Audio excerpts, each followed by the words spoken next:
The mind is the hidden treasury where all fortunes begin. Before gold ever gleams in the hand, it must first be shaped in thought. There is no true prosperity that does not spring from the inner world. For all that man touches, he has first conceived. The invisible realm is the workshop, and the mind is its master craftsman. When thought is lifted into faith and calm assurance, the universe bends to obey, for the substance of all supply responds to mental decree. Every man and woman carries within them a silent magnet, unseen yet mighty. It draws to itself the likeness of its own vibration. The poor in thought cannot long keep riches, for their mind rejects what it has not accepted inwardly. And the rich in consciousness may walk through ruin untouched, for wealth follows them like light follows the sun. The mind, trained toward prosperity, becomes the lodestone of abundance. It does not plead or strive, it commands gently, silently, and unfailingly. Thoughts are seeds dropped into the soil of the unseen. Each one contains a future form. To think of lack is to plant weeds in the garden of life. To think of abundance is to plant orchards whose fruit will never cease. The gardener who fears drought brings drought. The one who waters with trust brings rain. The universe listens to the tone of one's belief, not to the words muttered in anxiety. The soul that thinks richly, regardless of outer circumstance, begins to shift the tides of destiny. The mind is not a beggar's bowl, but a divine magnet. When it stops asking and begins knowing, the law awakens. Imagine the mind as a golden compass set toward the north of plenty. The needle wavers only when doubt enters, but once the heart stills and faith becomes its direction, the magnet draws every needed thing: opportunities, helpers, ideas, even miracles cloaked as coincidences. It calls them not by struggle, but by resonance. Those who have mastered the secret understand this truth. Nothing comes from the outer world. First, the outer merely echoes the vibration already established within. When one fears poverty, he builds walls around his treasure. When he rejoices in invisible wealth, he tears those walls down and invites the flood. The law is impartial. It does not pity, nor does it punish, it simply mirrors the dominant belief. A thought of gratitude opens the storehouse. A thought of complaint locks it. Every time a man says, "I cannot afford," he strikes his magnet with a hammer of disbelief. Every time he says, "I walk in the abundance of the infinite," he polishes it until it shines. The mind, like a lodestone, must be handled with reverence. You dare not fill it with worry, envy, or self-pity, for these are rust upon the magnet's surface. Keep it bright with praise, trust, and vision, and its pull becomes irresistible. The wise know that the unseen substance is inexhaustible. There is no lack in the mind of the Creator, therefore there can be no true lack in the child of that mind. But man must train his thinking to match the divine pattern. As long as he believes in separation between himself and source, between himself and supply, he walks in circles of need. When he remembers unity, all resistance dissolves. The magnet works freely again. Many souls live surrounded by opportunity, but do not recognize it, because their magnet is pointed toward fear. They say, "Nothing good ever happens to me," and the law says, "So be it." Others, even in hardship, bless every sign of light, and soon the dawn breaks fully. It is not fate that separates these two, but thought. The magnet of one is pure and clear, the other covered in the dust of despair. To master the prosperity mindset, one must first guard the gate of the mind as a sacred temple. Allow no intruder of fear, no whisper of defeat. Every thought must pass the test. Does this belong to abundance or to limitation? If it belongs to lack, cast it out. If it belongs to plenty, welcome it as a guest of honor. For thoughts are not idle, they are living currents that circle back to their source. The man who daily shapes his thought to mirror divine supply begins to feel a new peace within.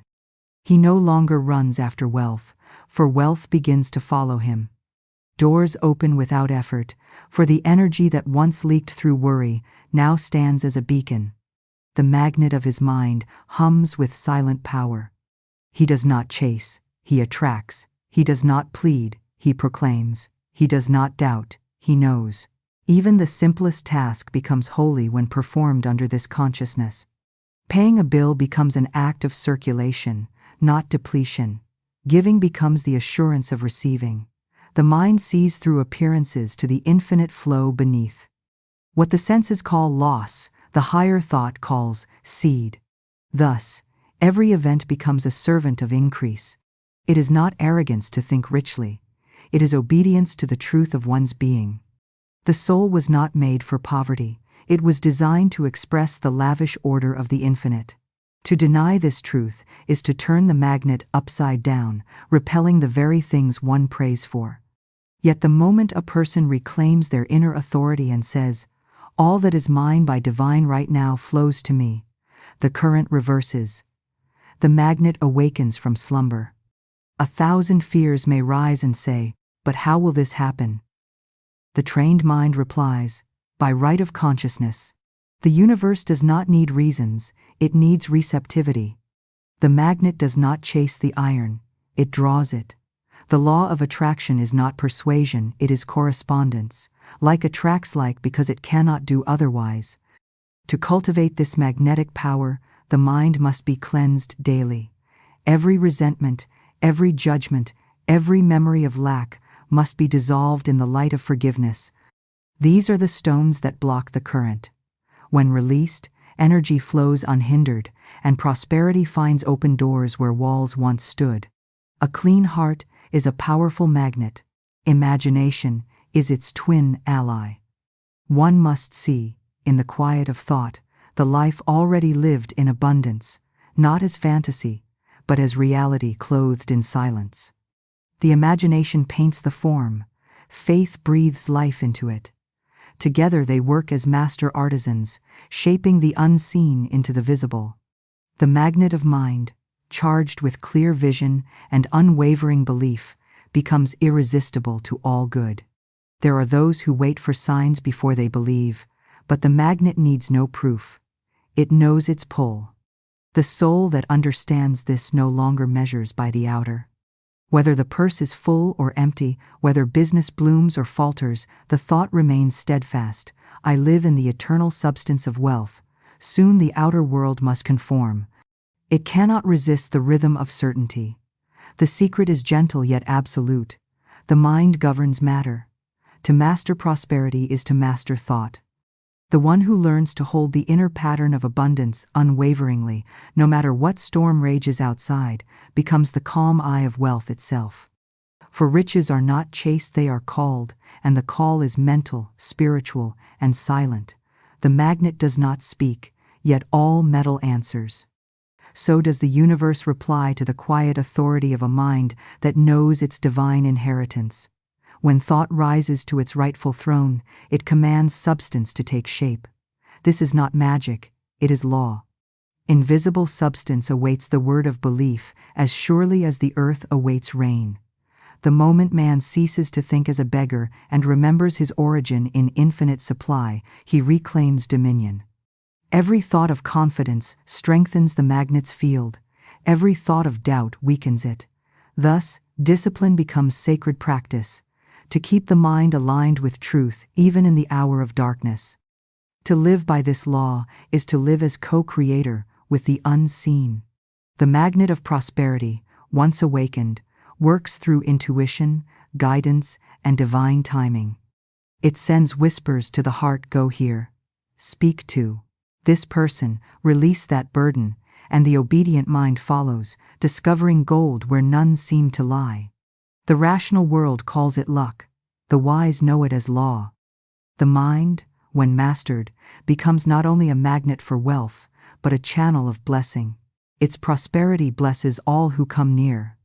Others feel uplifted in its presence, as though the atmosphere around it hums with possibility. Such a mind does not hoard, it radiates.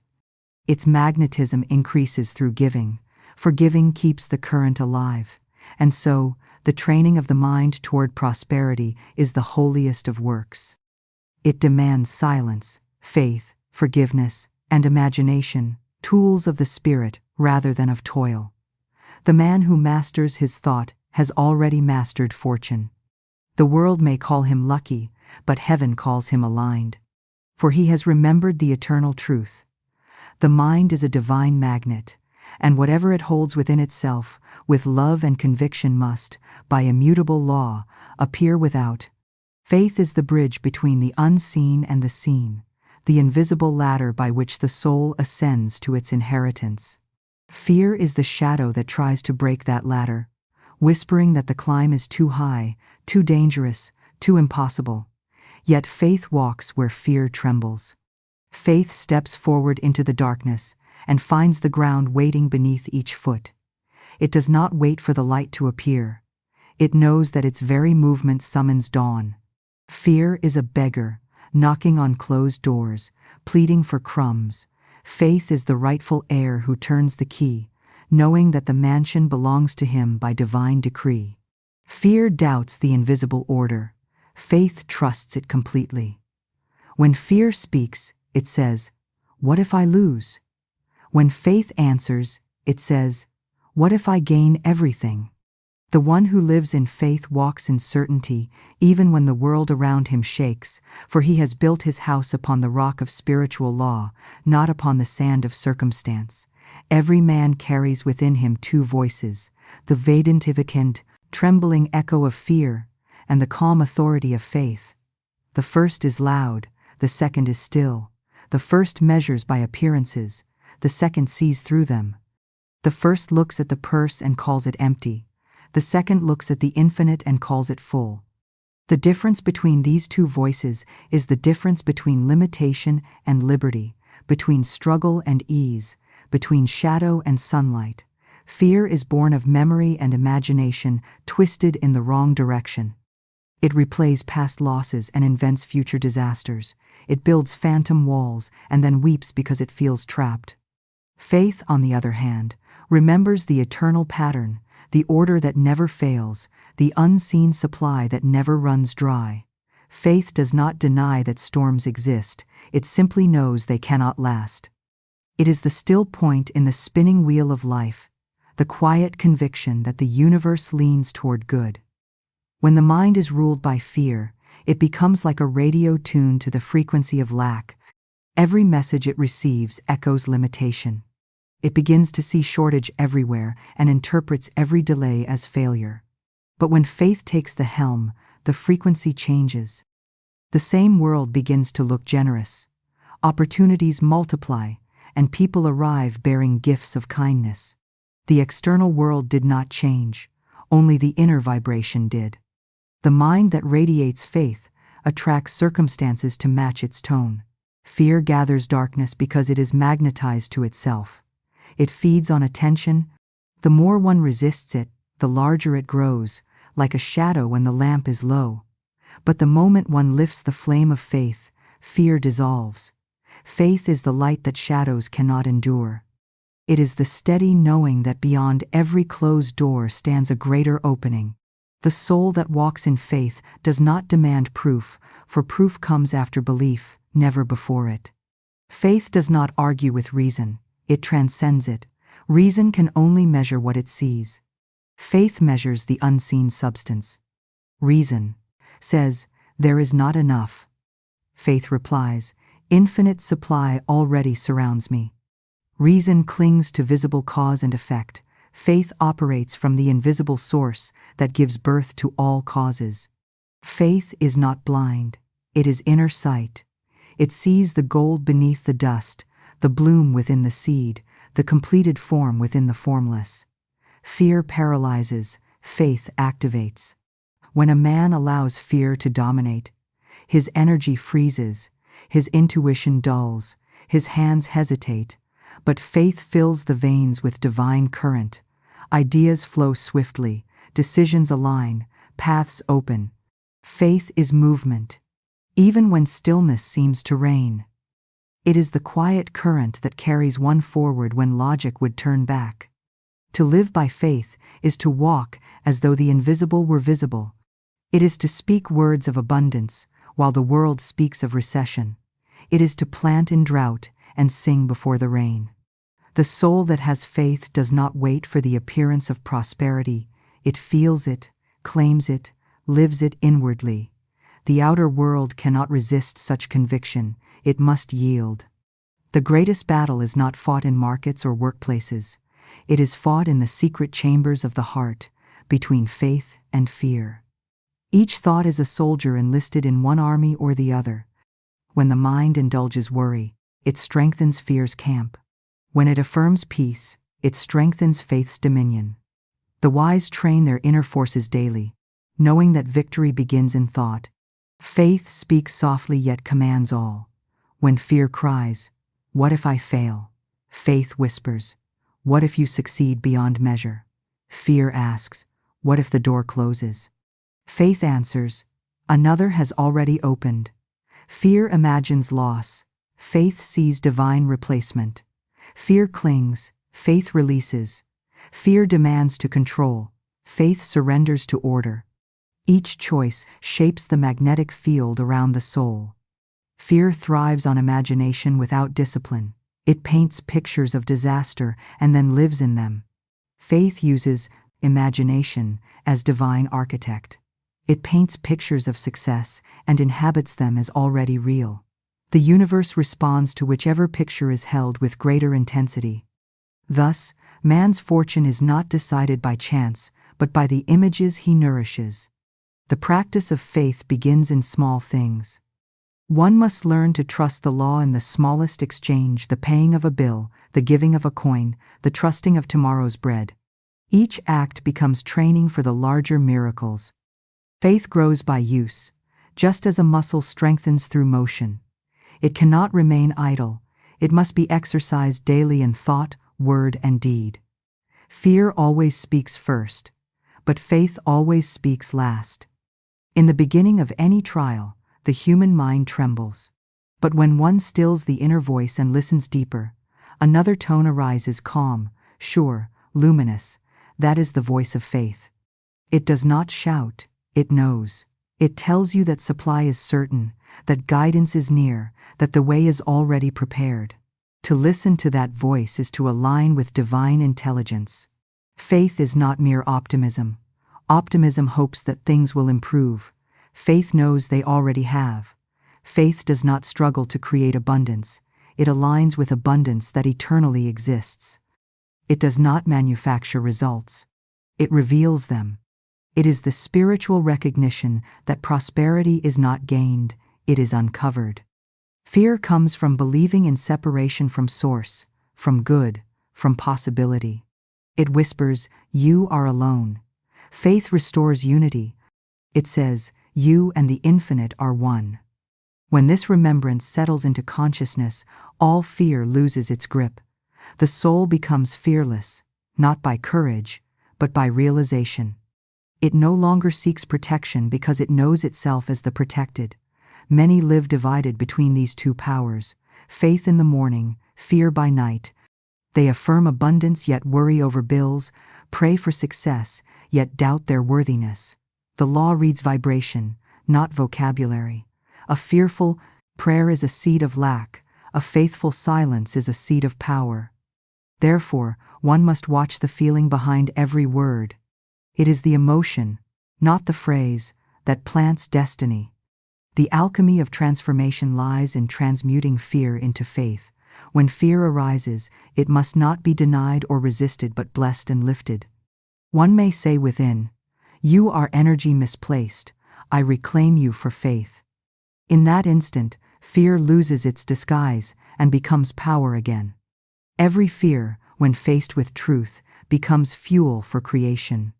Faith wears the crown of calmness. It does not rush or grasp, it allows.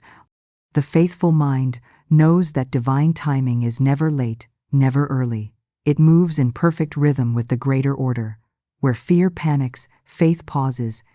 Where fear collapses, faith stands still and watches the miracle unfold. The secret strength of faith is patience, not passive but poised, as the archer holds his bow until the exact right moment to release. In the presence of faith, the impossible dissolves. Doors that seemed immovable swing open without sound.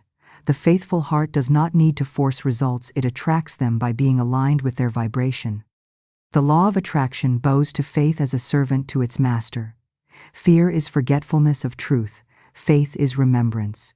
Fear forgets that the universe is ordered, generous, and just. Faith remembers. Fear forgets that every need already has its supply, waiting to be called forth. Faith remembers. Fear forgets that man is divine in essence, not a creature of chance. Faith remembers, and thus reigns.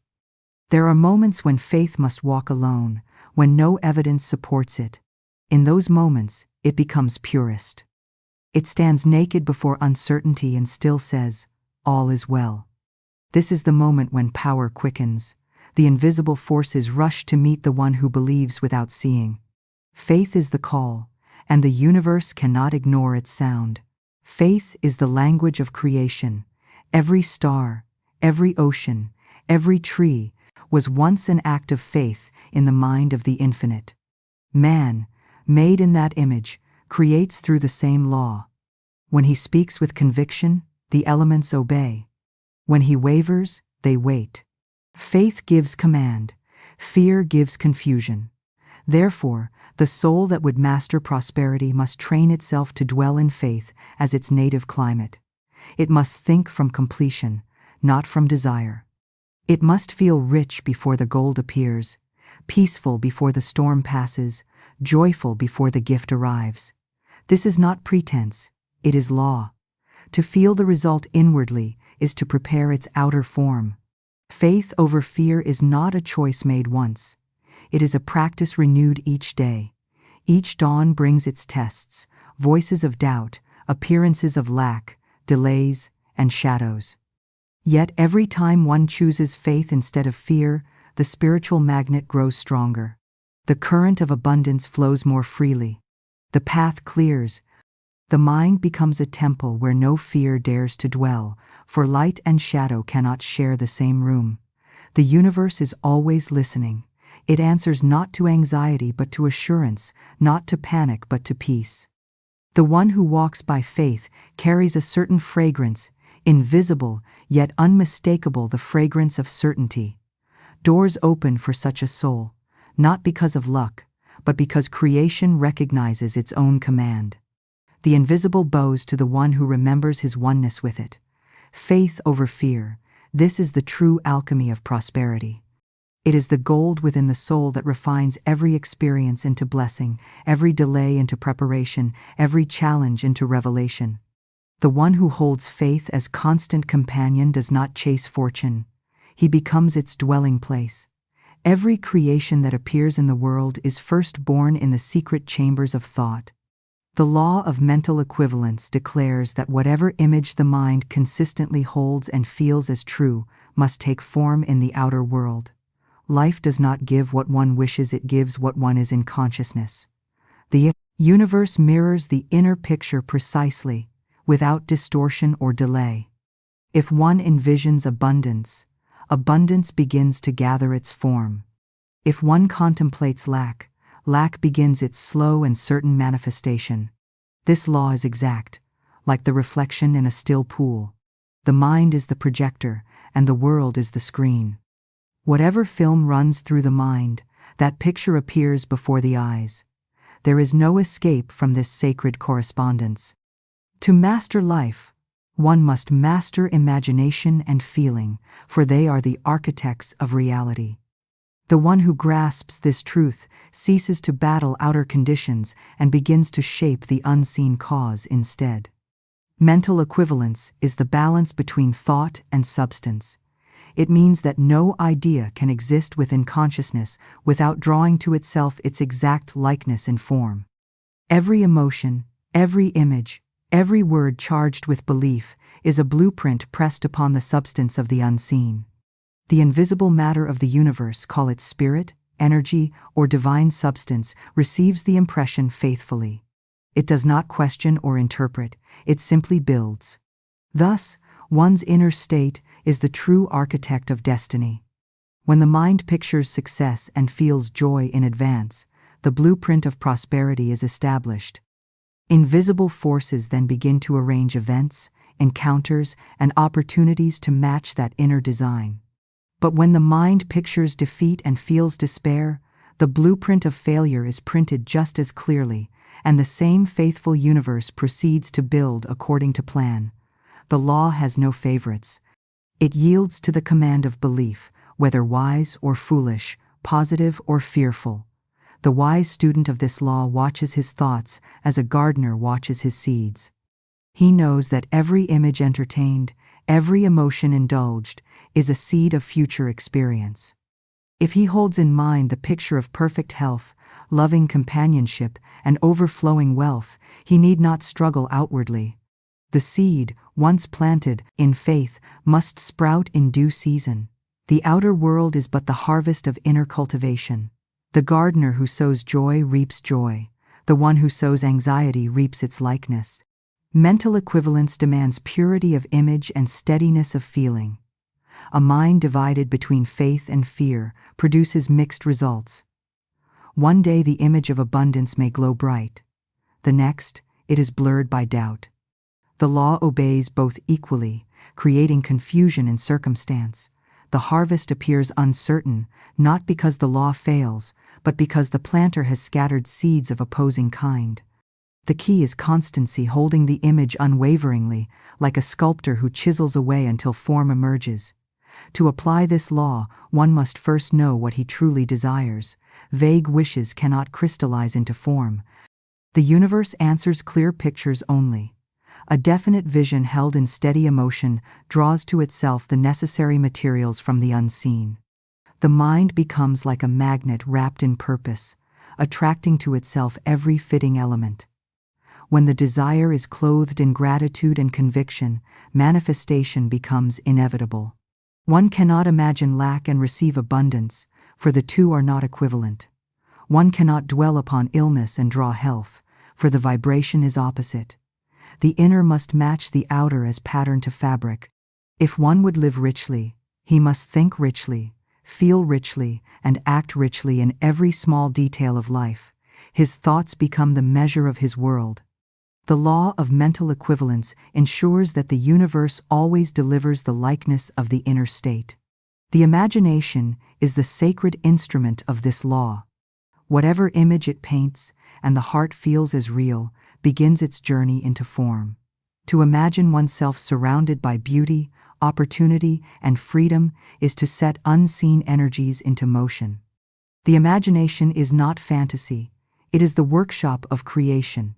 Each picture held long enough becomes a magnet of living energy, drawing its material counterpart. Emotions, the builders. Thought shapes the mold, but feeling fills it with life. A thought without feeling is a picture without color, a shell without breath. The heart must believe in what the mind conceives. When thought and feeling unite in harmony, creation begins instantly. The more vivid the emotion, the faster the form gathers substance. That is why joy, gratitude, and certainty are accelerators of manifestation. The law is impartial. It does not interpret moral value. It brings into being whatever mental state dominates consciousness. If one constantly entertains worry, the universe reflects situations to justify that worry.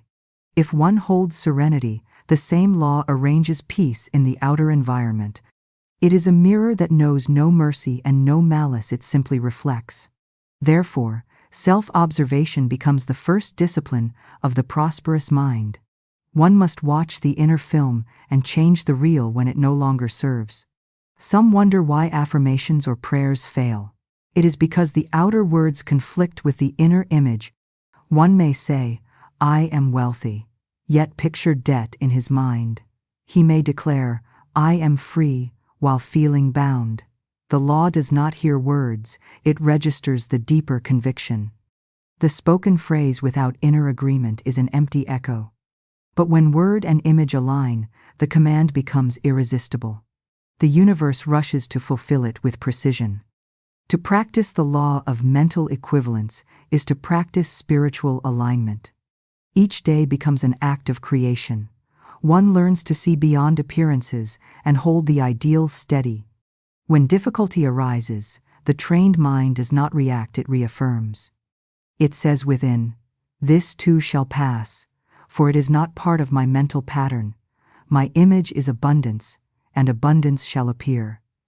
In this way, faith replaces panic, and harmony restores the flow. The mind that understands this law becomes serene. It no longer blames others or circumstances, for it knows every outer condition is but the shadow of inner thought.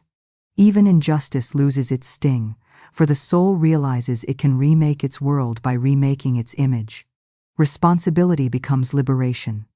The moment one stops blaming and begins creating consciously, destiny shifts.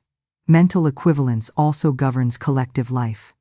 Nations, cities, and families each hold a shared image that shapes their fortune. When a people think prosperity and unity, they attract it. When they dwell in fear and conflict, decay follows. Thus, the individual who trains his thought uplifts not only himself, but the entire field of consciousness around him. His light adds to the brightness of the whole. There is no true limitation, only small patterns of thought. The mind is infinite in capacity, yet it often builds small houses and wonders why life feels narrow. To expand the outer, one must first enlarge the inner picture. Imagine grander possibilities, feel their reality, and the form will stretch to fit. The universe resists nothing except disbelief. The moment one accepts the larger vision as natural, life rearranges to accommodate it. One must be patient, for the seed takes time to sprout. Many abandon their image before the roots have formed. They say, "It did not work," and plant a new thought, then another, never realizing the constant digging up prevents growth. The law requires persistence. Hold the image through delay, through silence, through contradiction, and soon it breaks ground. The form must appear because it has no choice under law. The law of mental equivalence is the explanation of miracles. What the world calls miracle is but swift correspondence between inner image and outer event. The one who believes absolutely in the unseen pattern compresses time. Results arrive as if instantly, though the process is the same. The intensity of belief quickens the unfolding. When man learns to use this law consciously, he becomes master of circumstances. He no longer drifts among conditions. He designs them. His imagination becomes the compass, his faith the power, his feeling the fuel. He shapes his fortune with the quiet authority of understanding. The outer life becomes a mirror polished by intention. The law cannot be broken, but it can be misused. Negative imagination is just as creative as positive. Fear, resentment, and guilt all carry mental equivalents, and life obediently reproduces them. Thus, one must cleanse the mind daily, replace the image of loss with the image of gain, replace the picture of rejection with the picture of welcome, replace the scene of struggle with the scene of ease.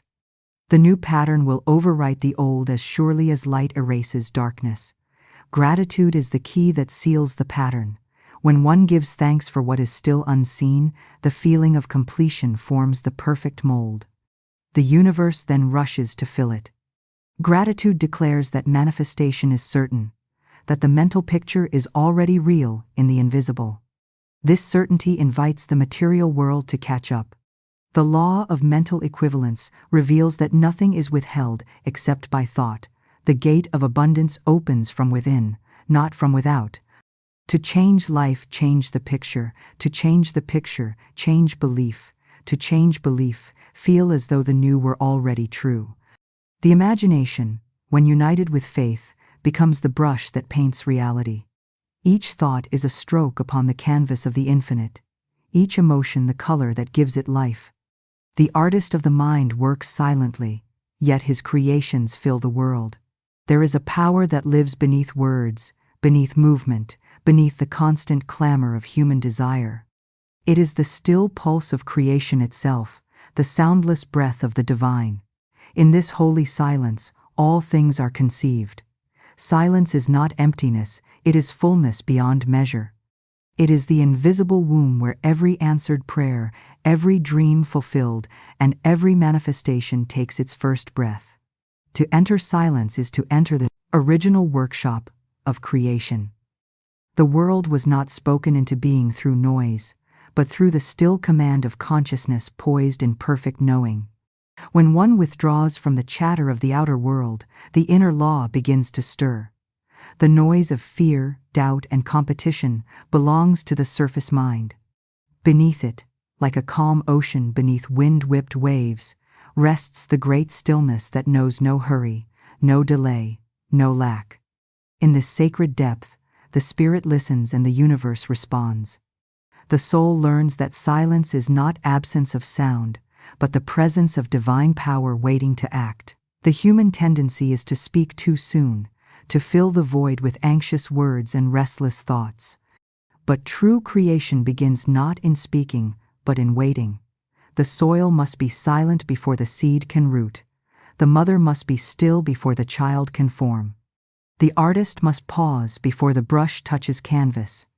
Every act of true creation is preceded by a moment of surrender, a retreat into quiet faith where the unseen shapes itself in the womb of consciousness.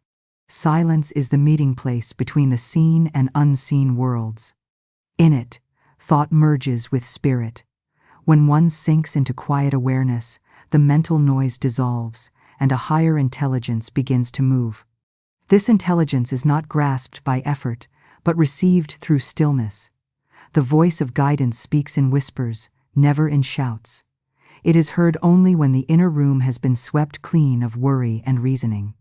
The one who has learned to listen within never lacks direction, for divine wisdom becomes his constant companion.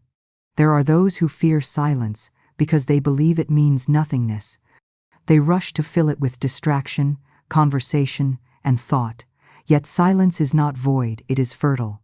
It is the sacred darkness before dawn, rich with invisible life. Every blessing, every idea, every answer grows first in this unseen soil. To fear silence is to fear the very place where miracles take form. Those who make friends with silence hold the key to manifestation itself. When the mind grows still, it stops resisting. Resistance is the noise of disbelief, the grinding of thoughts against the flow of divine order. In silence, that grinding ceases, the law of harmony can then operate freely. Solutions rise naturally, like bubbles in clear water. What once seemed impossible unfolds effortlessly. It is not the effort that produces the miracle, but the silence in which effort is surrendered. The universe moves swiftly when man is quiet. Words are powerful, but silence is their master. Spoken affirmations without inner quiet are like arrows loosed without aim. They may strike the air, but rarely hit the mark.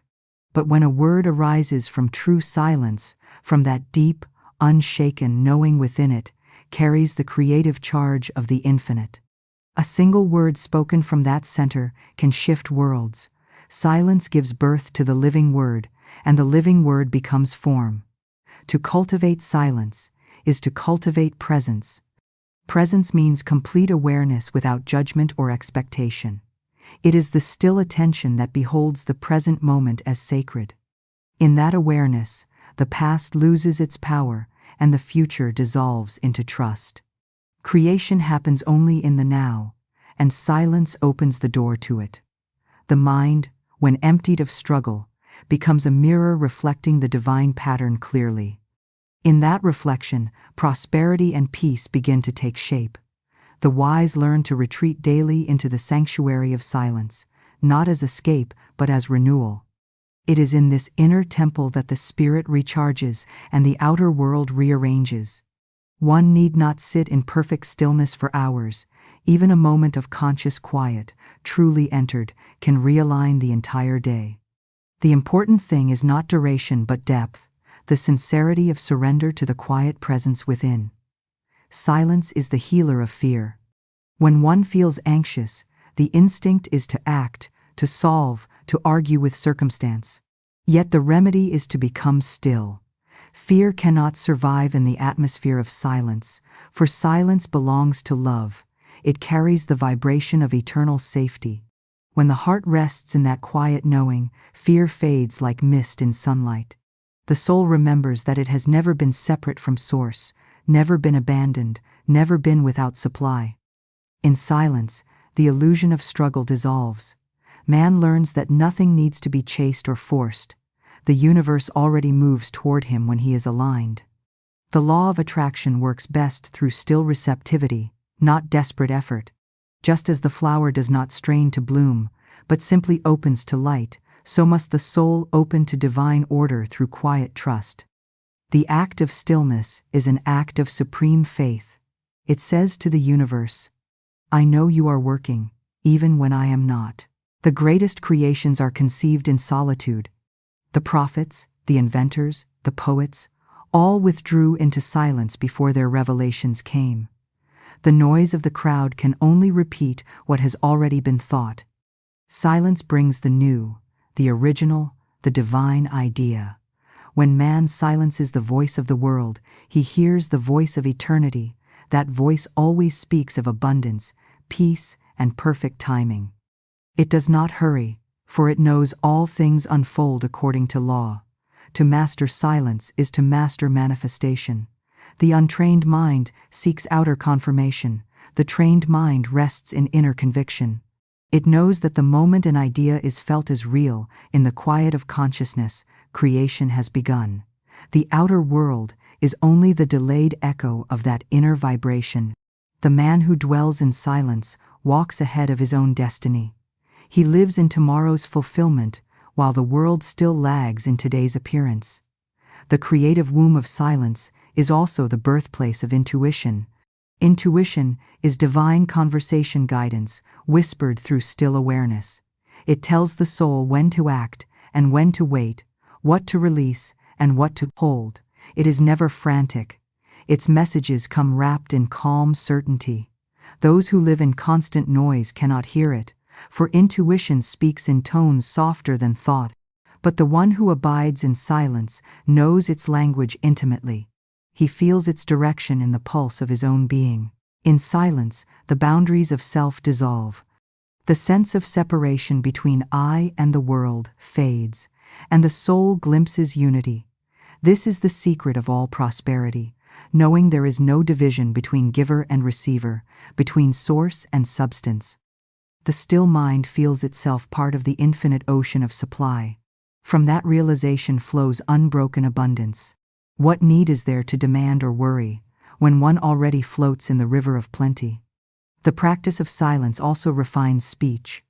The one who knows when not to speak gains authority when he does. His words are weighted with power because they are born of stillness. Idle chatter drains energy. Sacred silence stores it.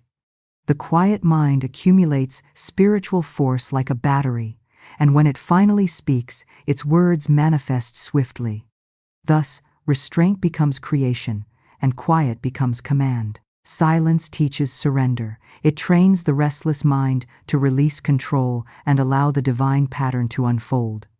This surrender is not weakness, it is mastery, for the highest power operates not by resistance but by harmony. In silence, the soul aligns with that higher rhythm.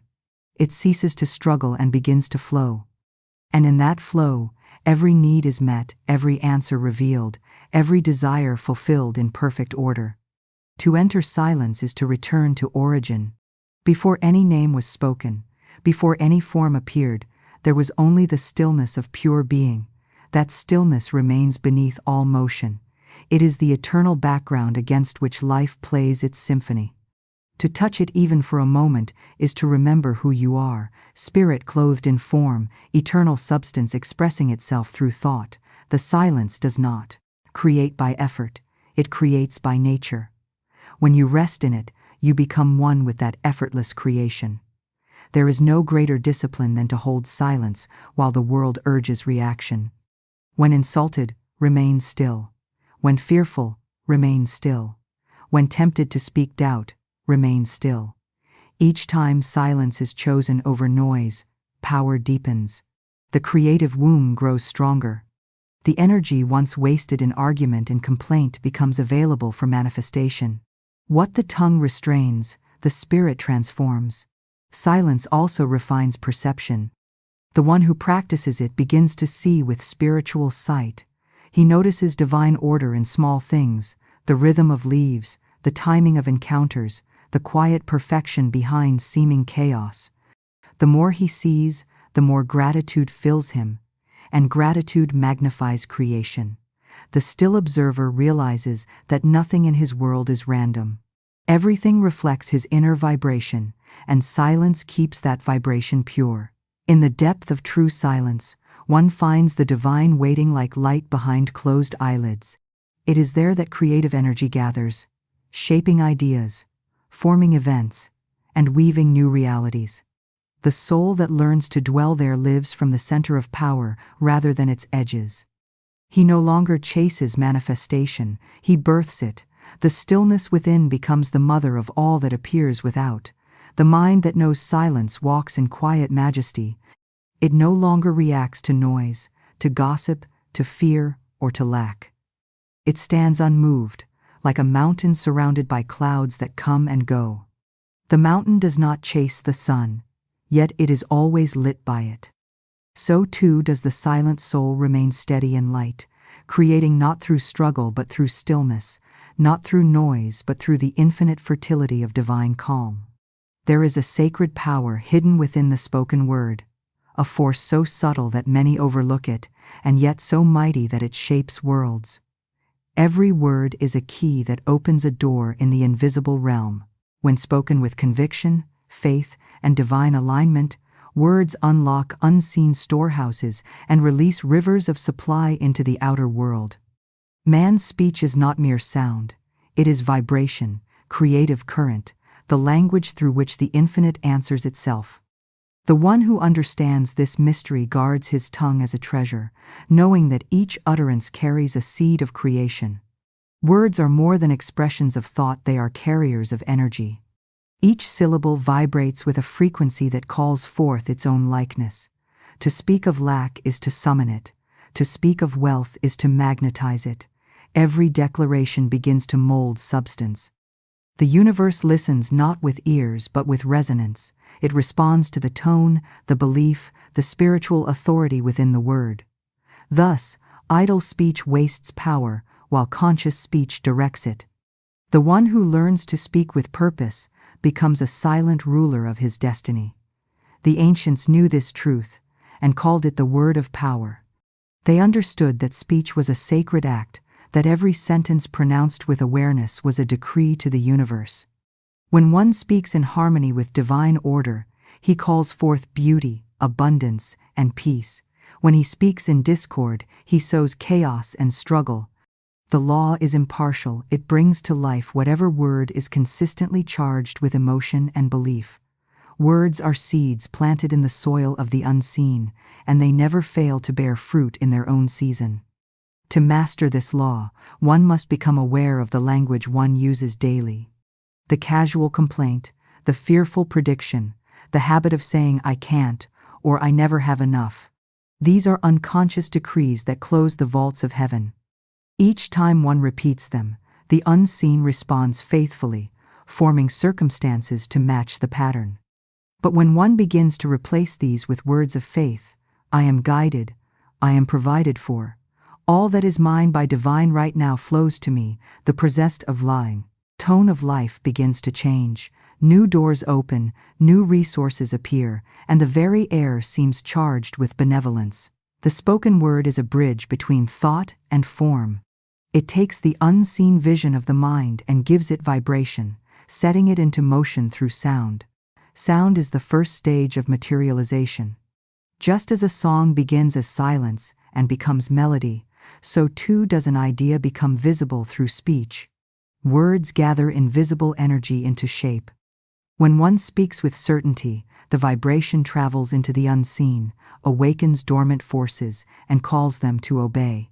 The more emotion and faith behind the word, the faster its manifestation. This is why the wise speak little, but with great power. They do not waste words on gossip, judgment, or fear, for they know the creative law does not discriminate. Every utterance, whether whispered in doubt or proclaimed in joy, begins to weave itself into reality. The careless word, once spoken, continues its journey, drawing to itself energy of like kind. A thought may fade, but a spoken word becomes a living decree. The law is precise. By your words you are justified, and by your words you are bound. To speak prosperity into existence is not to pretend, it is to acknowledge truth before it is seen. When one says, "Wealth flows to me from unseen channels," he is not imagining fantasy, he is recognizing law. The word affirms the reality of divine abundance already established in the invisible. It is the password that opens the vault. To those who doubt, the word seems powerless, but to the one who speaks with faith, it becomes the golden key that unlocks supply. Every affirmation should be spoken as though it were already done. The power of the word lies not in repetition but in realization. Empty repetition is like knocking without believing the door will open. But one declaration made in complete faith vibrates through all levels of creation. It is not the number of words, but the certainty behind them that moves mountains. The one who feels the truth of his word as already accomplished begins to see the evidence unfold effortlessly. Words are also instruments of healing. When spoken with love, they restore harmony to body and mind. A phrase such as "divine life flows through every cell of my being" carries an invisible current that begins to reorganize the body according to its tone. The cells listen to consciousness. The organs respond to the sound of belief. The body, too, is a servant of the word. Just as the earth yields to the farmer's hand, the flesh yields to the decree of the spirit. The atmosphere around a person is colored by his speech. Words leave traces in the unseen, forming the climate in which he lives. Those who speak of hope and abundance walk in light, and others feel uplifted in their presence. Those who dwell in complaint and criticism move through shadows of their own making. The universe echoes back the tone we send. Thus, to change one's world, one must first change one's words. The tongue is a tool of divine craftsmanship. It was not given for idle talk but for creation. Each word shapes the vibration of the home, the workplace, the life. To say, "I bless this day," is to anoint it with power. To say, "I can't endure this," is to strip it of energy. Words carry permission for good to flow, or permission for obstacles to appear. Each statement is a command, and the universe executes it without hesitation. The discipline of speech is a sacred art. It requires watchfulness and intention. One must listen to one's own words as though they were spells cast into the wind. If they carry fear, they return as delay. If they carry faith, they return as fulfillment. The wise train themselves to speak only when aligned with truth. They understand that silence is more powerful than doubt-filled speech, for silence at least holds the potential of creation, while negative words fix the pattern of lack. Words of blessing are especially potent. When one blesses others, even those who oppose him, he aligns himself with the highest vibration. Blessing multiplies what it touches. To say, "I bless your success," is to open channels for one's own. The act of blessing clears resentment and opens the flow of divine energy through all parties. The universe, hearing words of blessing, mirrors them tenfold. There is also creative timing in speech. The word must be spoken when the heart is charged with certainty. Idle affirmations, recited mechanically, have little power, but the word spoken from the still center of the soul, perhaps in the morning light or in the quiet of prayer, reaches the farthest corners of the unseen. The vibration, once sent, continues to work long after the sound has faded, weaving itself into matter. Words shape emotion, and emotion feeds manifestation. To say, "I am prosperous with joy in the heart," is to summon prosperity. To say it with doubt is to echo emptiness. Feeling is the soul of the word. When heart and tongue agree, creation becomes inevitable. Therefore, before speaking an affirmation, one should pause, breathe, and feel its truth. The still moment before the word gives it weight, and that weight becomes power. Many people speak against their own good unknowingly. They say, "Money never stays with me," or "Nothing ever goes right," and then wonder why misfortune persists. These are unconscious decrees obeyed by the impartial law. The remedy is awareness. Replace each negative declaration with its opposite truth. Speak as one already blessed. Say, money is my faithful servant. It multiplies wherever I go. Say, everything works together for my highest good. Over time, these golden words carve new channels in the unseen, through which abundance flows naturally. The most powerful words are those spoken in gratitude. Gratitude carries the frequency of completion. It assumes the gift is already given. When one says, "Thank you for the wealth that already surrounds me," the universe responds by making that wealth visible. Gratitude is the sound of fulfilled faith. It is the tone of divine satisfaction.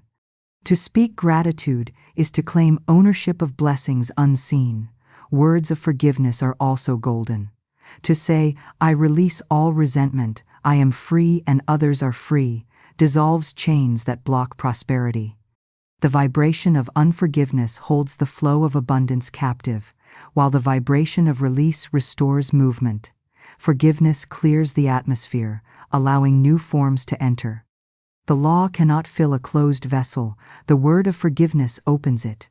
Speech aligned with divine law is never about forcing results. It is about commanding harmony. When the spoken word agrees with truth, the universe responds in perfect rhythm. The word does not create by demand but by recognition. It says, "This good already exists in the invisible, and I now call it forth." That recognition transforms invisible potential into visible experience. Words are bridges of light. They connect thought with form, heaven with earth. The one who learns to use them consciously walks as a creator among men. He no longer speaks carelessly, for he knows that the universe takes him at his word. Each declaration becomes a seed of destiny, each phrase a thread in the tapestry of life. To speak is to sow is to reap. The voice is the golden instrument by which man conducts the symphony of his existence. To keep the tongue in harmony with truth is the surest safeguard against poverty, fear, and confusion. The one who speaks peace finds peace, returning multiplied. The one who declares abundance walks through open gates. Words, spoken with faith, are golden keys. They open doors no hand could unlock, summon treasures no eye has seen, and reveal the invisible abundance that waits behind every quiet, believing phrase. There is a sacred rhythm that governs all of life, the giving and the taking, the exhaling and the inhaling, the ebb and the flow. The law of release and receive is woven into the very breath of creation. Nothing in the universe clings, yet nothing is ever lost. The river does not hoard its water, it moves freely and is continually replenished by unseen springs. The tree sheds its leaves without fear, and by that very surrender prepares to bloom again. So it is with the soul that seeks prosperity. To receive abundantly, one must first release completely. The act of release is not loss, it is purification. The hands that hold too tightly to fear, resentment, or possession cannot grasp the gifts waiting to be given. The universe cannot pour new wine into a vessel already full. One must empty oneself of the old before the new can enter. Many cry out for blessings while still clinging to the past failures, past debts, past grievances. Their prayers rise, but the gates of their consciousness remain closed. The divine cannot give where man refuses to let go. Release is an act of faith. It declares that supply is infinite, that good cannot run out, and that every ending conceals a beginning. When one releases, one affirms trust in the unseen law that governs all exchange. The fearful mind hoards, the faithful mind gives. The fearful mind says, "If I let go, I will be empty." The faithful mind knows, "As I let go, I make space for more." What is released through the outer hand returns multiplied through the inner law. To release is to set in motion the current of life. Every act of letting go, whether of money, emotion, control, or regret, awakens flow. The stagnant pool breeds nothing but decay. The moving stream sparkles with renewal. The one who releases resentment feels a lightness rise in the heart. The one who releases fear feels guidance return. The one who releases selfish attachment discovers that joy follows generosity, like fragrance follows bloom. The soul that holds nothing in bondage becomes a clear channel for divine abundance. Release also means forgiveness. As long as resentment lives within, the channels of prosperity remain blocked. Bitterness is a closed gate through which no blessing can pass. Forgiveness, then, is not a favor to another, it is freedom for oneself. When the heart says, "I let go," it opens the floodgates of life again. Forgiveness dissolves the shadows that choke abundance. It releases the spirit from the heavy anchor of the past and allows it to rise into new possibility. The forgiven and forgiving heart is the magnet of miracles. To receive is to accept without fear, without guilt, without hesitation. Yet many deny themselves the right to receive. They say, "I am unworthy," or "it is selfish to ask." In that denial, they close the door the universe would open wide. To receive is not selfish, it is alignment with divine order. The sun does not apologize for shining, nor the flower for absorbing light. It is natural to receive what life gives. The one who refuses blessing out of false humility blocks the circuit of creation. Giving and receiving are one act, divided only by perception. The law of release and receive is perfectly balanced. When one gives with joy, he immediately prepares himself to receive joy. When he gives with fear or duty, he interrupts the harmony. The motive shapes the return. The open hand that gives freely is also the open hand that gathers. Every coin spent in trust returns multiplied. Every coin given in anxiety returns diminished. The universe measures vibration, not amount. The spirit of release determines the abundance of reception. Letting go also means releasing the need to control outcomes. Many pray for wealth or love, but then attempt to dictate the way it must arrive. They plant the seed but dig it up daily to see if it grows. True release means allowing divine intelligence to handle the details. The farmer does not command the rain, he trusts the season. The faithful mind plants its thought in the unseen and then relaxes, knowing the law will perform its work perfectly. To release control is to invite miracles unimagined by reason. Release extends beyond material possessions, it includes mental and emotional burdens. The one who clings to worry creates invisible chains. Each anxious thought ties the mind tighter to limitation. To release worry is to say, "I surrender this to higher wisdom." That surrender is not weakness, it is alignment. It acknowledges that human effort is finite, but divine supply is limitless. The instant one releases the need to solve everything by force, inspiration flows in. Guidance arises naturally when space is made for it. Sometimes release demands the courage to walk away from old patterns, from relationships rooted in fear, from identities built on struggle. These endings often feel like loss, but they are sacred transitions. When a door closes by divine law, it is because a greater one is already forming. The soul that clings to what has outlived its purpose remains trapped in yesterday's harvest. But the soul that releases walks into new fields, ready for planting. Life rewards the brave heart that lets go before it fully understands why. To practice release is to live in rhythm with the universe. Day gives way to night, tide gives way to tide. There is no resistance in nature, only flow. Man alone has forgotten this rhythm and calls his clinging prudence, yet all he truly preserves is limitation. When he learns again to move with life's current, he discovers that release is not depletion, it is renewal. Every moment of letting go refreshes the soul and multiplies abundance unseen. Receiving requires as much humility as giving requires courage. To receive gracefully is to affirm that the universe is generous and that one is a worthy participant in its bounty. Many reject gifts through pride or fear, saying, "I can manage on my own."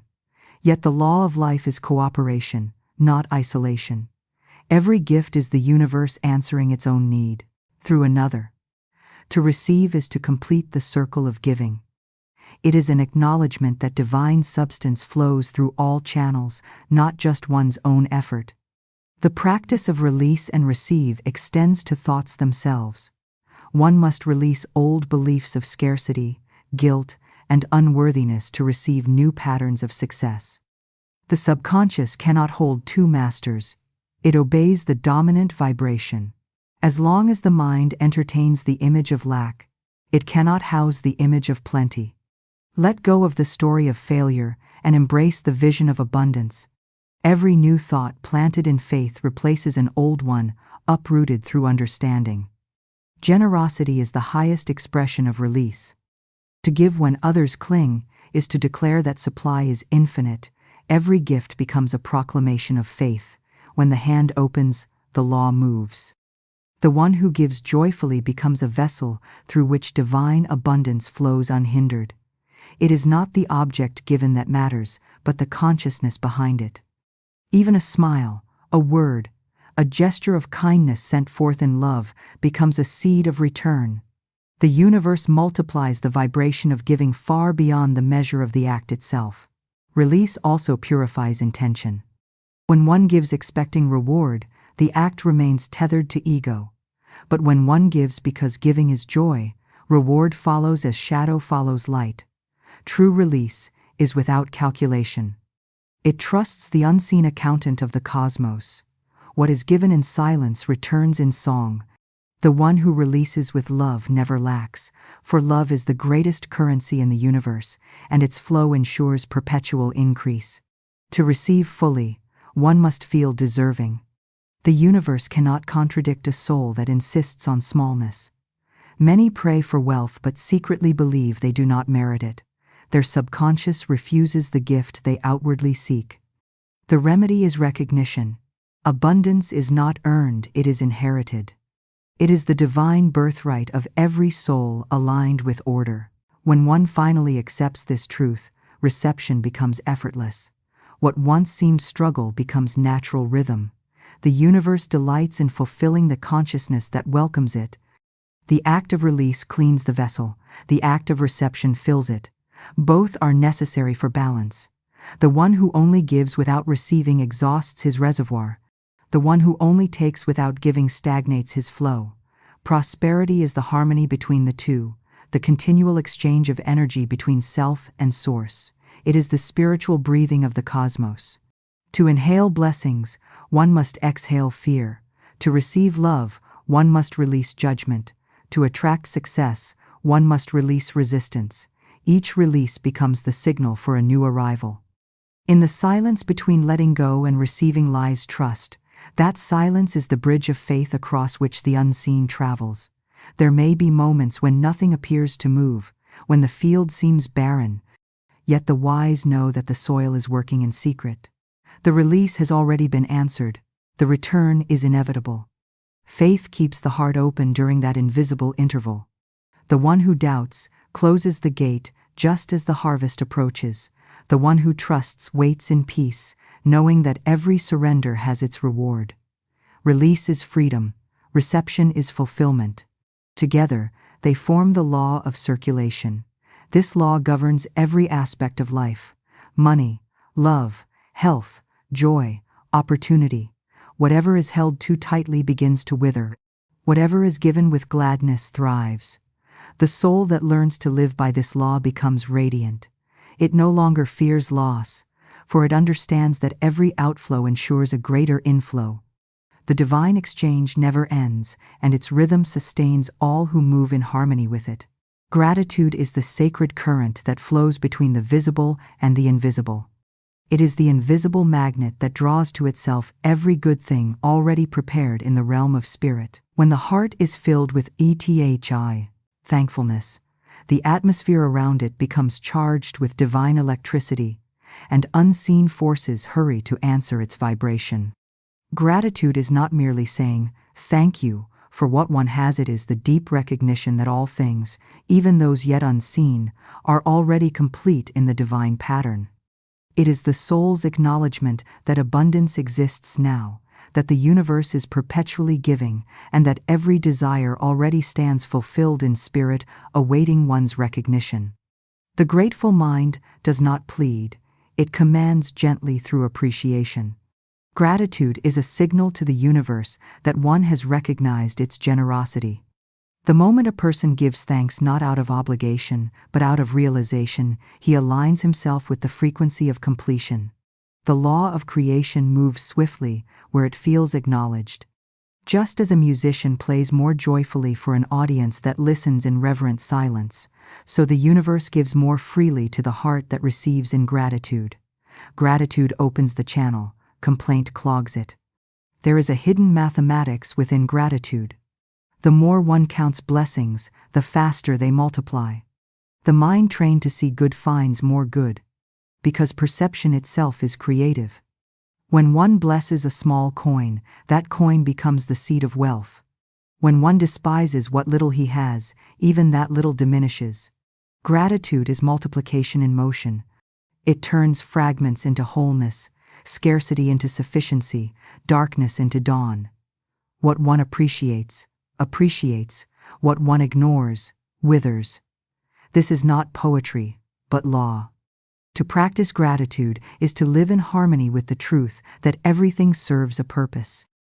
Even the experiences that seem painful carry hidden gifts, and when they are thanked rather than resisted, they reveal their hidden gold.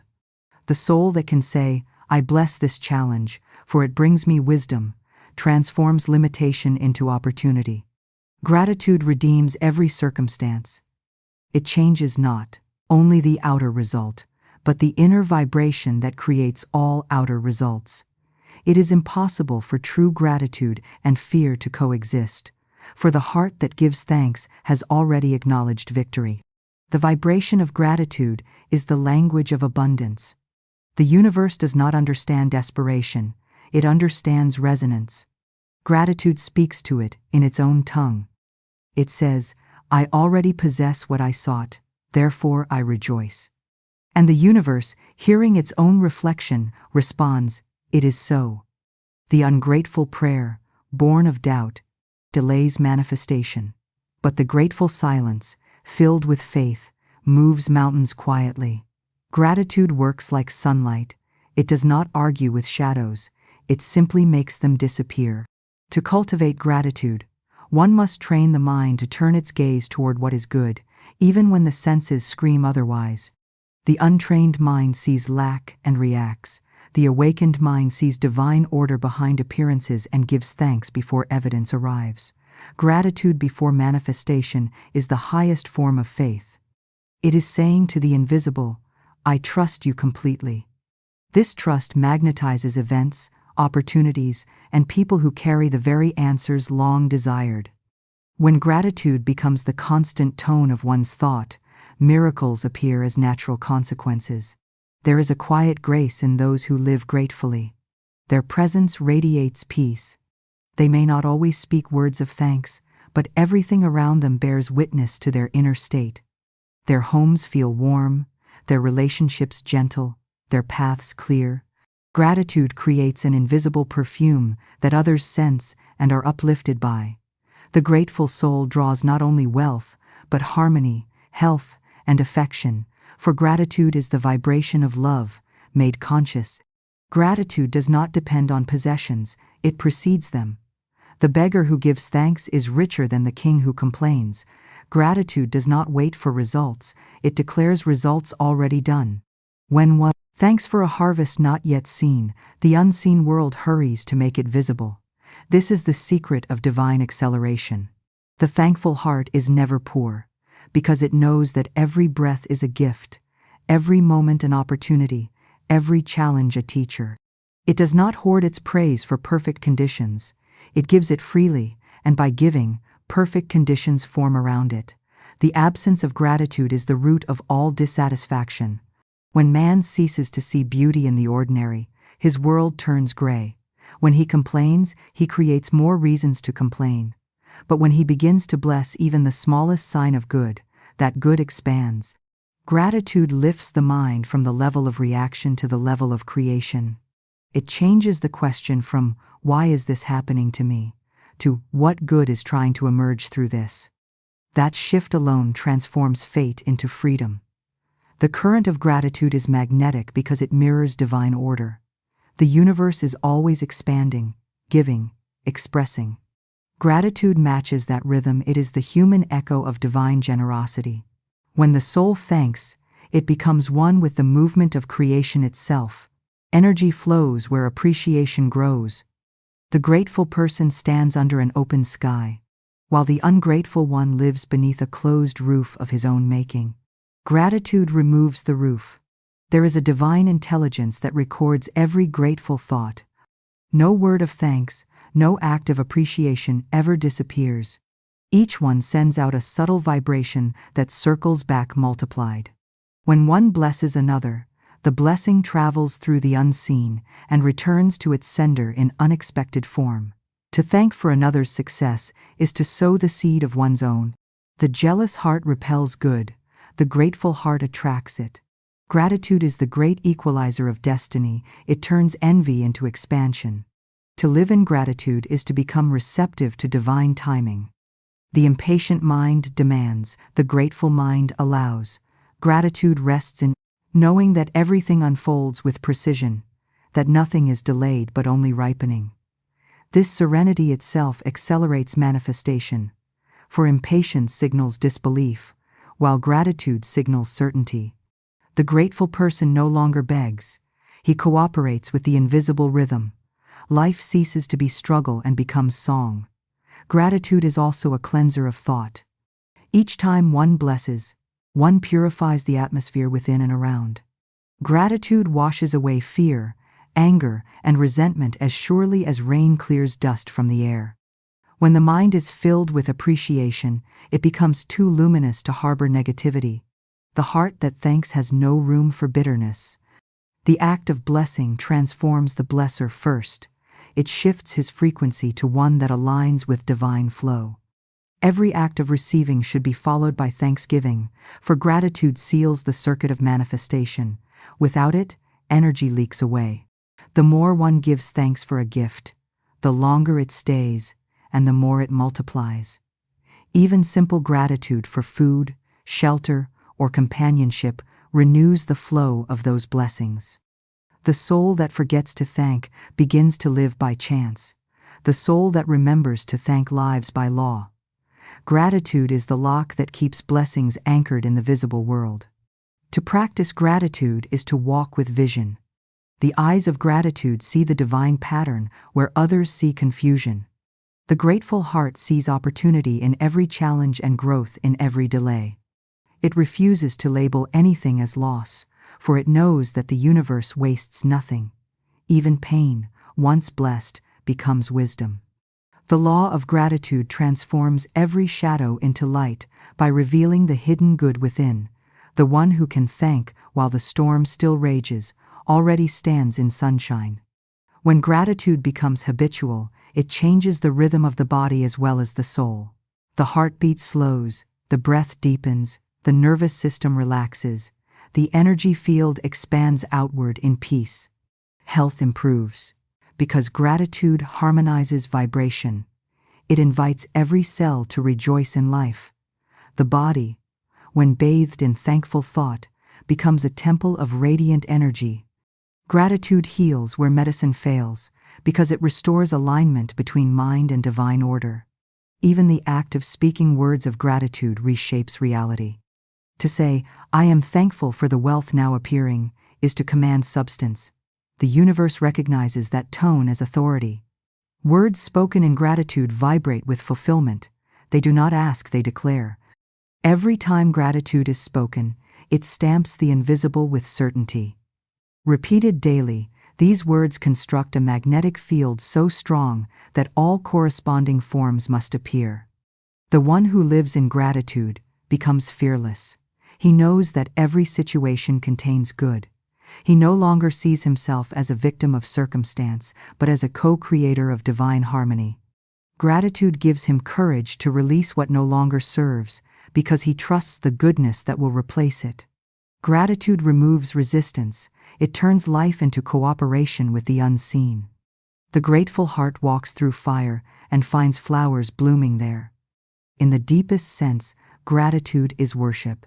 It is not directed toward any person or possession, but toward life itself. It is the soul bowing to its own source, saying, I see you everywhere. That recognition multiplies everything it touches, for life delights in being recognized. Gratitude is not flattery, it is acknowledgement of truth. It declares that the infinite has already given all, and that man's task is simply to receive consciously. The magnetic current of gratitude, therefore, never ceases, it flows outward to bless and inward to renew, forever moving in divine rhythm, forever carrying to the grateful soul the endless harvest of invisible abundance made visible through thanksgiving. Prosperity is not a privilege bestowed upon a chosen few, it is the natural inheritance of every soul born from divine substance. To believe otherwise is to deny the very nature of creation. The universe is built on abundance. Every leaf, every star, every grain of sand testifies to the overflowing generosity of the infinite. Scarcity exists only in the mind that has forgotten its origin. The law of life is expansion, not contraction, giving, not withholding. Prosperity, therefore, is not something to be earned, it is something to be remembered, claimed, and expressed as the divine birthright of man. From the beginning, the soul was made to live richly, not merely in possessions but in consciousness. The garden of life was not planted in poverty, but in overflowing harmony. The same divine intelligence that supplies the sun with fire and the oceans with depth also supplies man with all that he needs. There is no division in the source, no separate stream for the wealthy, and another for the poor. All draw from the same fountain, but only those who recognize it drink freely. The rest, through ignorance or fear, live beside the river and die of thirst. To claim prosperity as sacred right is not arrogance, it is alignment. It is the recognition that man and source are not two but one. When a child inherits his parents' estate, he does not beg for permission to use it, he simply receives what is his. So too, must the child of the infinite accept his inheritance of abundance. The moment he ceases to beg and begins to know, the invisible doors of supply swing open. Heaven never withholds, only disbelief delays. Prosperity does not come by toil alone, but by consciousness. Work is holy when infused with faith, but without right thought, labor becomes struggle. Many toil endlessly, yet never rise above need, because they have not yet accepted prosperity as divine order. They believe they must fight for it, compete for it, or prove themselves worthy of it.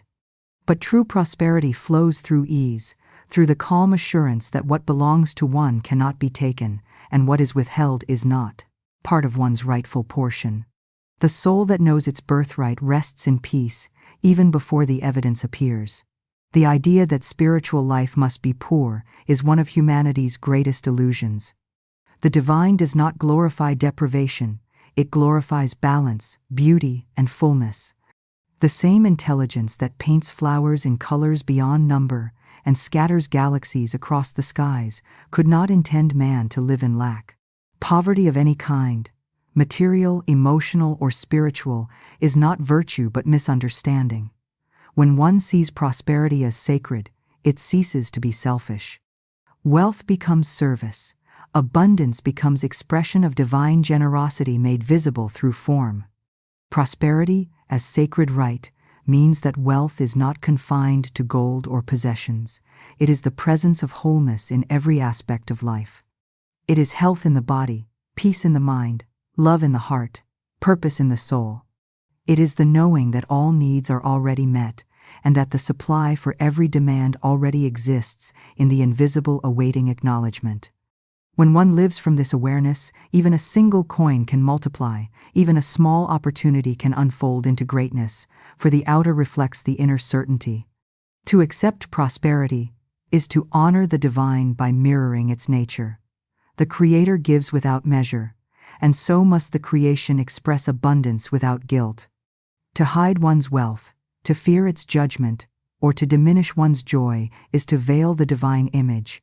Prosperity becomes holy only when it is received with reverence and used with love. The more one gives from this consciousness, the more the universe pours back, for giving and receiving are the two ends of the same golden cord. The soul must therefore clear away the false beliefs that stand between itself and its inheritance. The thought that says, "I am unworthy," is a cloud before the sun. The belief that says, "There is not enough for all," is a wall built in the mind. The notion that says, "It is wrong to prosper," is a denial of divine order. These illusions have chained humanity to struggle for centuries. The moment they are dissolved by truth, the light of abundance floods in naturally. The universe does not need to change, only one's perception must. The sacred right of prosperity is claimed not through demand but through remembrance. It is not gained through effort but through awareness. One must look inward and declare, "All that is divine is mine now." Such a statement is not arrogance, it is humility before truth. It acknowledges that man has no power apart from Source, yet as expression of that Source, he contains all its riches in miniature. As the drop contains the nature of the sea, so the soul contains the nature of abundance. To remember this is to awaken. Many live as servants of wealth instead of masters of it because they forget its divine origin. They chase it through fear instead of magnetizing it through peace. Prosperity pursued from insecurity becomes fleeting. Prosperity expressed from truth becomes perpetual. The sacred right of abundance does not enslave it, liberates. It teaches that money, health, and opportunity are not ends in themselves, but channels through which divine energy circulates. The goal is not possession, but participation in the flow of giving and receiving that sustains the cosmos. To walk in prosperity is to walk in trust. The one who knows his inheritance no longer worries about tomorrow. He knows that the same intelligence that guides the stars guides his affairs. He need not compete, for his portion is his alone. No man can take what heaven has decreed. Such faith frees the heart from anxiety and the hands from grasping. Prosperity becomes a quiet radiance rather than a restless pursuit. Gratitude strengthens this awareness. The more one thanks for his divine inheritance, the more clearly it reveals itself. Every act of thanksgiving affirms ownership of the unseen. The grateful soul lives as though every need were already fulfilled, and by law, it becomes so. Prosperity flows through gratitude because gratitude is recognition in action. It completes the circuit between giver and receiver. The soul that thanks continuously lives in perpetual inflow. Prosperity as sacred right also brings responsibility. To know abundance is divine is to treat it with reverence. Wealth gained through greed or used for harm quickly dissolves, for it violates the principle of circulation. The universe sustains only that which blesses. The one who uses his riches, whether of money, talent, or influence to uplift others, becomes a vessel through which the divine multiplies its gifts. To bless is to preserve, to hoard is to decay. The sacred right of prosperity demands stewardship, not possession. The recognition of abundance as holy also dissolves envy. When one understands that all draw from the same infinite source, jealousy becomes impossible. Another's success does not diminish one's own, for the reservoir cannot run dry. The soul rejoices in another's good, knowing it confirms the truth of universal supply. This consciousness transforms competition into cooperation and turns isolation into unity. Prosperity shared increases for all. To embody prosperity is to align every thought and act with divine generosity. Speak words of increase, not of decline. Think thoughts of fullness, not of want. Act as though abundance were the natural air you breathe, for it is. When one lives this way, even the smallest effort bears multiplied results. Doors open that no human hand could unlock. The law of divine correspondence ensures that the outer world mirrors the inner conviction of sufficiency. The sacred right of prosperity cannot be stolen or revoked. It is written into the soul as a permanent law, yet each must awaken to claim it. The divine does not impose abundance upon the unwilling. It waits, patient and overflowing, until man lifts his eyes from struggle and says, "I am ready," to receive. That moment of surrender changes everything. The invisible springs begin to flow. the long frozen rivers melt. The life once marked by scarcity begins to move with the rhythm of grace. Every prayer for prosperity is in truth a call to remembrance. The wealth one seeks already exists in potential. The moment it is recognized as rightful and divine, it begins its journey from unseen to seen. The law never fails. Just as light rushes into a room, the instant the curtain is drawn, so abundance rushes into consciousness the instant belief allows it. Prosperity is not a reward. It is the reflection of divine nature revealed in form.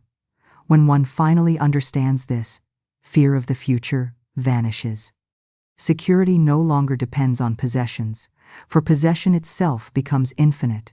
Every step is guided, every need already met, every opportunity perfectly timed. The soul moves through life as a child in the garden of its own Father, Mother, Creator, safe, provided for, and at peace.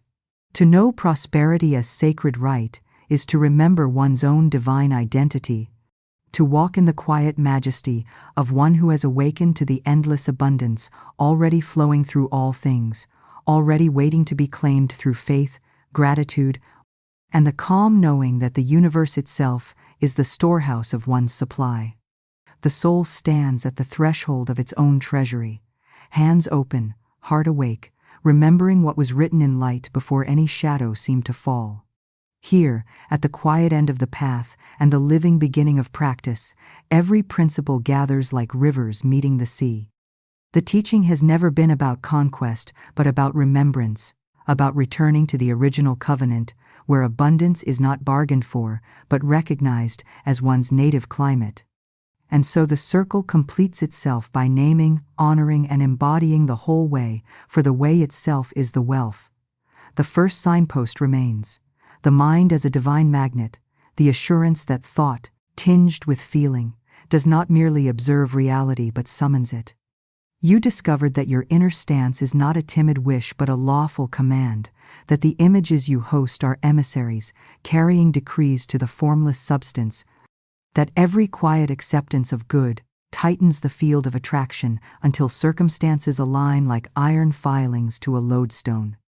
You learn to polish the magnet with praise, to withdraw rusting judgments and corrosive doubts, to let your inner compass swing to the north of plenty and hold there without apology. In this remembering, you ceased to chase what you had been radiating away and began to receive what had long been circling your door. Then came the steadying of the heart in faith over fear, where the trembling voice of lack lost its persuasion before the calm authority of trust. You practiced the rare courage of believing first and seeing later, planting in drought and thanking before the rain. Where fear hoarded evidence, faith opened windows. Where fear rehearsed collapse, faith rehearsed fulfillment. Where fear demanded guarantees, faith moved as guarantee. This was not defiance of the world, but alignment with the law beneath it, the unhurried law that has never failed a soul that would not fail it. You traced the blueprint more finely through the law of mental equivalence, learning that life grants not the phrasing of a request, but the measure of a conviction. You watched the mirror of experience answer the contours of your inner pictures with impeccable fidelity. You learned to refine the mold before expecting the metal to cool to your chosen shape, to cleanse emotion of contradiction so form could arrive unblurred, to hold a single, beautiful image with the serenity of an artist who knows that the unveiling is certain because the sculpture has already been freed within. You entered the secret chamber through silence as a creative womb, where the most fruitful action was no action at all, but poised consent to the perfect working of spirit. In that hush, you discovered that noise is the disguise of doubt and that quiet is the posture of power. The word born of true stillness arrived weighty and effective, traveling farther than 1,000 hurried declarations. Guidance rose without strain there, timing ripened there, and you learned the nobility of restraint, the way stillness stores force and generosity releases it at the exact right hour. You sanctified the tongue by practicing words as golden keys. Gone were the careless agreements with struggle, the casual confessions of shortage that became contracts. You learned that the world takes you at your word because the law records tone, not pretense, that a single phrase spoken from realization outruns a library recited from worry. That blessing is never ornamental but causal. You spoke to the body and it listened, to affairs and they rearranged, to money and it obeyed the cadence of your gratitude. You found language that matched your origin, and your origin recognized itself in every door that opened. You felt the river quicken when you honored, release and receive, the sacral rhythm of circulation that governs breath, tide, and trade alike. You dropped the anchors of resentment and the hoarding of identity, the need to control outcomes and the dread of endings. In surrender, you discovered leverage. What left your hand in love returned to your life multiplied through law, and what you released in fear ceased to stalk you. You stopped throttling the future with insistence and allowed the larger choreography to place you where increase was inevitable. You magnified it all through gratitude as magnetic current. Thanksgiving before evidence crowned your faith with inevitability. You watched praise reveal purpose within delays and harvest within fragments. Gratitude changed the brightness of your seeing until the world itself appeared freshly minted, and in that light the next step continually offered itself. Each act of acknowledgement sealed the circuitry. Blessings stayed because they were recognized, and recognized blessings drew their kin. The atmosphere about you sweetened into invitation. Others felt it, opportunities felt it, your own body felt it and rested, and now the crown returns to prosperity as a sacred right. Not a privilege petitioned from reluctant heavens, not a trophy won by spiritual athletics, but the quiet dignity of likeness to source. You stand released from the false pieties of lack and the showy fatigues of striving. Abundance is no longer an achievement but an atmosphere, no longer a performance but a posture. It is the natural effulgence of a consciousness rejoined to its wellspring. From here, money is a servant and never a master, influence is stewardship and never a spectacle, generosity is reflex and never a strategy. What you host within, you give. What you give, you multiply. What you multiply, you shepherd for the common good that braided you into being. Epilogue does not mean ending, it means widening. The path does not close upon itself, it opens into practice, into days that glow with unhurried sufficiency. The teachings you have gathered do not stack like stones, they breathe like a single organism. The mind magnetizes, faith steadies, equivalence designs, silence conceives, words unlock, release circulates, gratitude amplifies, and sacred right enthrones.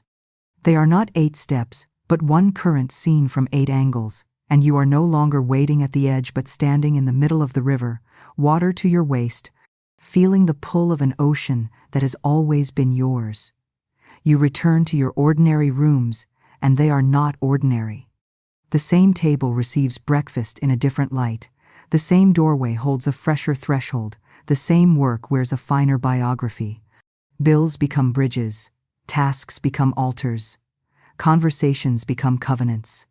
You do not live by reaction, but by reference to law, to likeness, to the quiet decree that preceded your name. This is the deep ease that ambition cannot counterfeit, the composure that proves supply before coins are counted, the clarity that chooses without hurry because it chooses from plenitude rather than fear. You notice how creation meets you halfway when you walk from fullness. The idea you needed falls like a leaf into your lap because your lap was cleared for it. The stranger carries your answer because blessing sent scouts ahead of you. What seemed like luck reveals its lineage in your daily practice. The magnet polished, the fear dismissed, the image maintained, the silence kept, the word weighed, the gift released, the thanks bestowed, the right reclaimed. Providence is neither accident nor favoritism. It is correspondence in motion.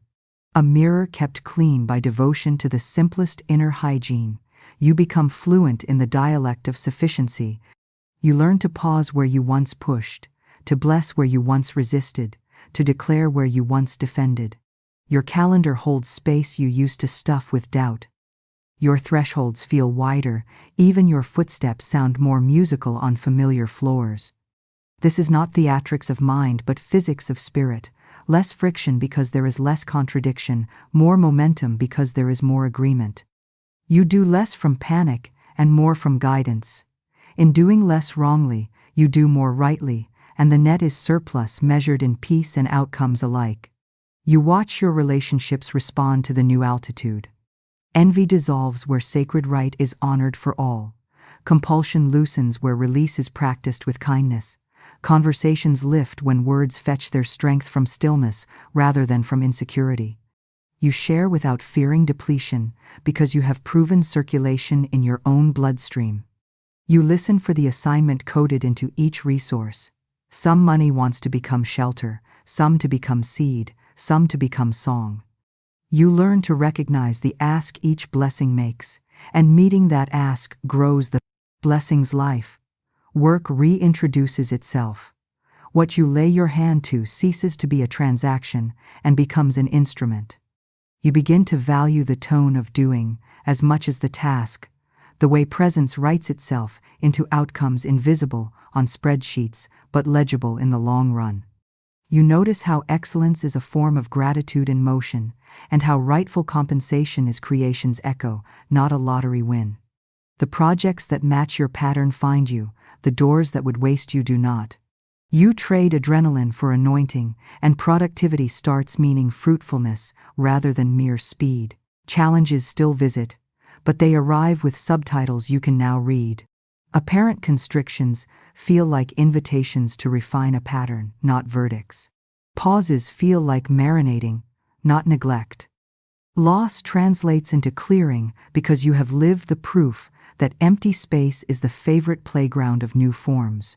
You stop asking, "Why this?" and start asking, "What law wants honoring here?"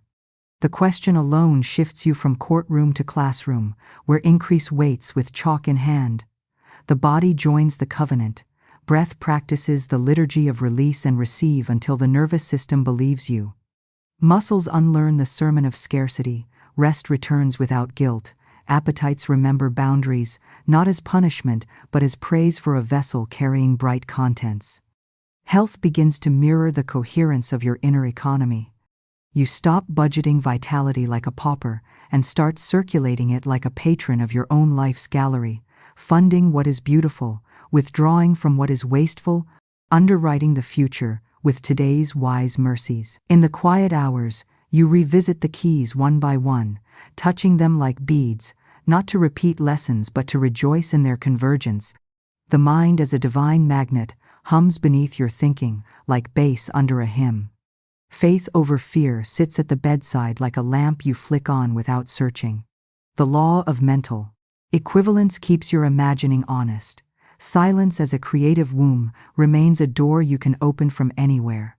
Words as golden keys rest on your tongue, warm and ready. Release and receive keeps your hands fluent. Gratitude as magnetic current runs like power through a well-laid house. And prosperity as a sacred right crowns the whole with the gentlest sovereignty, a majesty that bends to bless, not to rule.